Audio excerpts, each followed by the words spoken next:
And without any further ado, here is Andrew Black and what same-sex marriage means to me.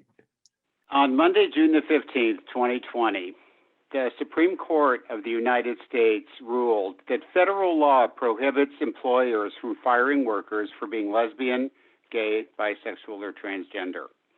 The federal law at issue, Title VII of the 1964 Civil Rights Act, prohibits employment discrimination because of sex. The vote was 6-3. Justice Neil Gorsuch wrote the majority opinion, and I quote, "An employer who fires an individual for being homosexual or transgender fires that person for traits or actions it would not have questioned in members of a different sex. Sex plays a necessary and undisguisable role in the decision, exactly what Title VII forbids."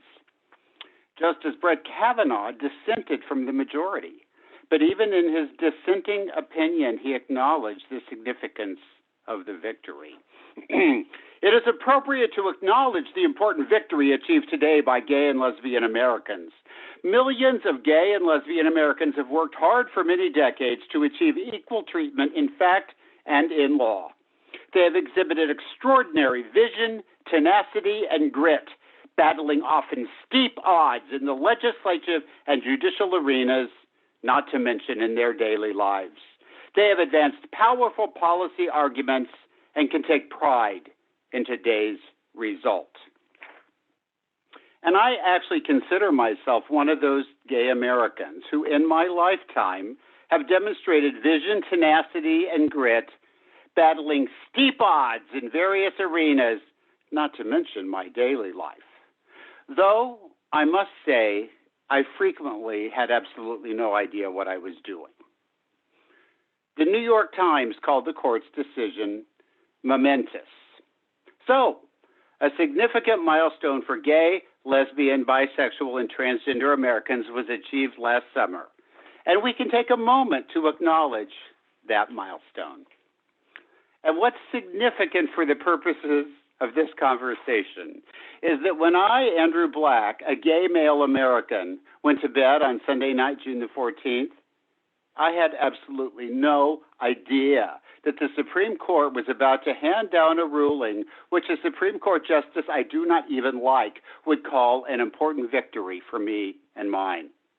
I had absolutely no idea the Supreme Court was considering and would rule on this issue. I had absolutely no idea that in the state of Missouri, a conservative state where I've lived for the last year and a half, that prior to that court ruling, it would have been legal to fire me for being gay, as it would have been in some 30-odd other states. I had absolutely no idea. Now, the Supreme Court hasn't always been so supportive of me and mine. And for the record, I haven't always been so blasé about Supreme Court rulings on this topic. Far from it. When I think of my reaction to the court's decision in Bowers versus Hardwick, a chill still runs down my spine. In that decision rendered in 1986, the Chief Justice of the Supreme Court referred to homosexuality as a crime against nature. I'll revisit that ruling a little later. But I'm going to go back even further to provide some perspective. In 1953, the President of the United States, Dwight David Eisenhower, signed Executive Order 10450. This order directed the federal government to investigate the private lives of its employees. The investigations were to uncover behavior that could be considered criminal, infamous, dishonest, immoral, or notoriously disgraceful. That included what was known at the time as sexual perversion. If federal employees were found to be sexual deviants, they were to be fired.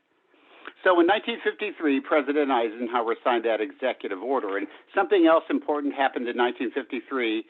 My mom and dad got married. Now, maybe that part's only important to me, but that's the way it was.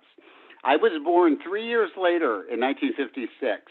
My mom and dad happened to be a traditional opposite-sex couple.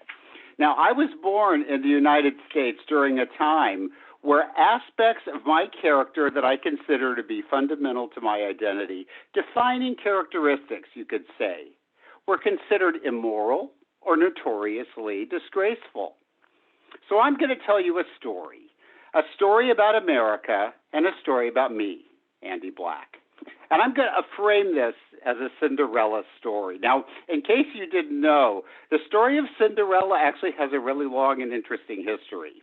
There are thousands of versions of the story from all around the world, dating back to before the time of Christ.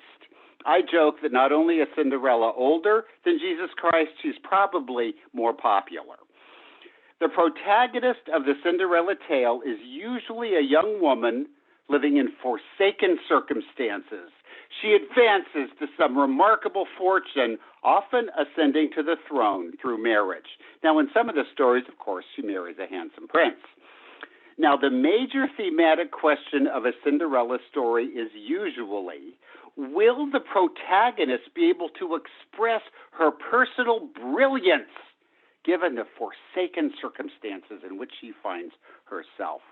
And so, the major dramatic question of the story I'm about to tell you is, would Andy Black be able to manifest whatever small amount of personal brilliance he might have possessed, given that the cultural, legal, and social circumstances of the time he was born were not exactly supportive of his defining characteristics? Now, I'm going to reflect on the path I've followed in my attempt to let my light shine.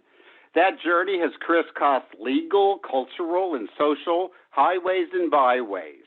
And at the end of my story, you get to decide if, in fact, I've been able to express any shred of brilliance and what heroic actions I might have taken to make that happen. And I'll hope that you get some ideas about how you might be able to express your own inner brilliance in whatever way you want to, particularly if the circumstances in which you find yourself don't seem particularly supportive.